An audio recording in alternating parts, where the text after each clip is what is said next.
এক নজরে বাংলাদেশের 7 জন বীরশ্রেষ্ঠের পরিচিতি। তো 1 নম্বরে ক্যাপ্টেন মহিউদ্দিন জাহাঙ্গীর, 2 নম্বরে lance naik Munshi Abdur Rouf, 3 sipahi Mohammad Hamidur Rahman, 4 sipahi Mohammad Mostafa Kamal, 5 engine room artificer Ruhul Amin, 6 flight lieutenant Matiur Rahman, 7 lance naik Nur Mohammad Sheikh. এবার ক্যাপ্টেন মহিউদ্দিন জাহাঙ্গীর এসেছিলেন সেনাবাহিনী থেকে, অর্থাৎ সেনাবাহিনীর তিনি, এবং জন্ম 1949 7ই মার্চ, রহিমগঞ্জ বাবুগঞ্জ বরিশাল। শহীদ হন 14 ডিসেম্বর 1971 সালে রেহাইচর চাঁপাইনবাবগঞ্জে। যুদ্ধের সেক্টর ছিল 7 নম্বর সেক্টর, অর্থাৎ চাঁপাইনবাবগঞ্জ এই এলাকায় তিনি যুদ্ধ করেন। সমাহিত করা হয়, অর্থাৎ তাকে কবর দেওয়া হয় ছোট সোনা মসজিদ, শিবগঞ্জ, চাঁপাইনবাবগঞ্জ। 2 নম্বরে ল্যান্স নায়েক মুন্সি আব্দুর রৌফ, তিনি এসেছিলেন ইপিআর বা ইস্ট পাকিস্তান রাইফেল, এখানে কর্মরত ছিলেন মুক্তিযুদ্ধের সময়, এবং তার জন্ম 8 মে 1943 সালামতপুর, বর্তমান নাম করা হয়েছে তার নাম অনুসারে রৌফনগর, যেটি কামারখালী, মধুখালী, ফরিদপুর অর্থাৎ ফরিদপুর জেলার অন্তর্গত। বোয়ালমারী উপজেলা ছিল, বর্তমানে মধুখালী উপজেলা। আর শহীদ হন 8 এপ্রিল 1971। শহীদ হন হচ্ছে রাঙ্গামাটির নানিয়ারচর উপজেলার বুড়িঘাট এলাকার চিংড়ি খালের পাড়ে। তিনি যুদ্ধ করেছিলেন 1 নং সেক্টরে, ওই রাঙ্গামাটি জেলাতে। সমাহিত করা হয়, কবর দেওয়া হয় নানিয়ারচর, রাঙ্গামাটিতে। 3 সিপাহী মোহাম্মদ হামিদুর রহমান, তিনি কর্মস্থল ছিল তার সেনাবাহিনী। তিনি জন্মগ্রহণ করেন 2 ফেব্রুয়ারি 1953 খদ্দ খালিশপুর, কালীগঞ্জ, ঝিনাইদহ জেলাতে, এবং তিনি শহীদ হন 28 অক্টোবর 1971 সালে ধলই, মাধবপুর, কমলগঞ্জ, মৌলভীবাজার, এবং তিনি যুদ্ধ করেছিলেন 4 নং সেক্টর অর্থাৎ মৌলভীবাজার জেলায়। সমাহিত করা হয় প্রথমে হাতিমারছড়া, আমবাসা, ধলই, ত্রিপুরা, ভারত, অর্থাৎ প্রথমে ত্রিপুরা ভারতে তাকে সমাহিত করা হয়, পরে বাংলাদেশে নিয়ে আসা হয় এবং মিরপুর শহীদ বুদ্ধিজীবী কবরস্থান ঢাকায় সমাহিত করা হয়।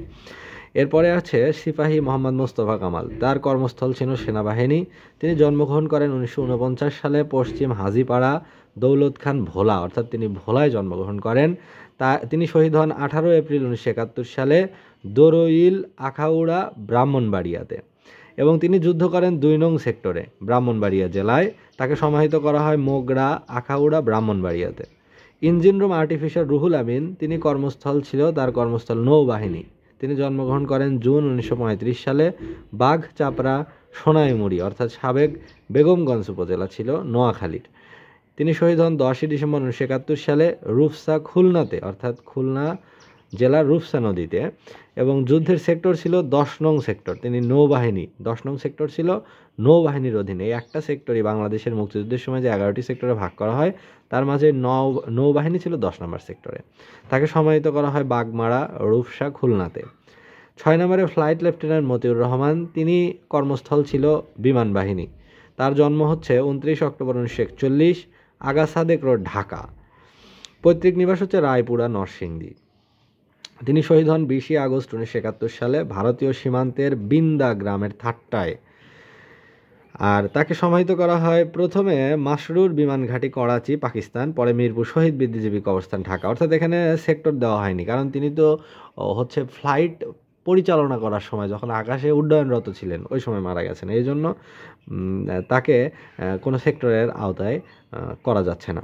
7 নম্বর হচ্ছে ল্যান্স নায়েক নূর মোহাম্মদ শেখ, তার কর্মস্থল ছিল ইপিআর বা ইস্ট পাকিস্তান রাইফেল, যেটা বর্তমানে ওই যে বিডিআর হয়েছে, বিজিবি হয়েছে। আর তার জন্মস্থান হলো 26 ফেব্রুয়ারি 1936 সালে মহিষখোলা সদর, নড়াইলে। তিনি নড়াইল জেলায় জন্মগ্রহণ করেন। নূর মোহাম্মদ শেখ, তিনি শহীদ হন 5 সেপ্টেম্বর 1971 সালে যশোরের গোয়ালঘাটি গ্রামে। আর তার যুদ্ধের সেক্টর ছিল 8 নং সেক্টর, তিনি যশোরে যুদ্ধ করেন। তাকে সমাহিত করা হয় কাশীপুর, শার্শা, যশোর, অর্থাৎ যশোরে তাকে সমাহিত করা হয়। তো এই যে চার্টটি, যেখানে 7 জন বীরশ্রেষ্ঠের নাম, তাদের কর্মস্থল, তাদের জন্ম, তাদের জেলা, তারা কবে শহীদ হন, কোথায় শহীদ হন, তারা কত নম্বর সেক্টরে যুদ্ধ করেন, এবং তাদের কোথায় সমাহিত করা হয় বা কবরস্থ করা হয়, সেই তথ্যটি এখানে পড়া হলো। তো এইটা পড়া হলো প্রফেসর প্রাথমিক শিক্ষক নিয়োগ সহায়িকা এই গাইডটি থেকে।